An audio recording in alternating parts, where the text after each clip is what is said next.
ნიკოლას საიუბილეო გამოფენა ეროვნულ გალერეაში. 7 დეკემბერს ყველაზე ცნობილი ქართველი მხატვრის შემოქმედების ამსახველი უნიშნულოვანესი ნამუშევრები გამოიფინება.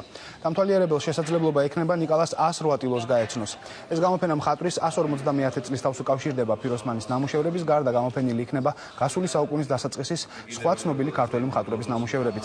ექსპოზიციაში ჩართული იქნება ერმაკოვის კოლექციაში შესული ნიკოლას დროინდელი თბილისის ფოტოები. გამოფენის ორგანიზატორი კულტურის სამინისტროა და მისი წარმომადგენლის განცხადებით ეს ნიკოლას ყველა დროის ყველაზე დიდი გამოფენა იქნება.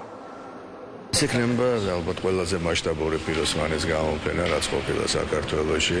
ამასთან ერთად ეს არის განახლებულ მშვენიერ დარბაზებში ეროვნული გალერეის.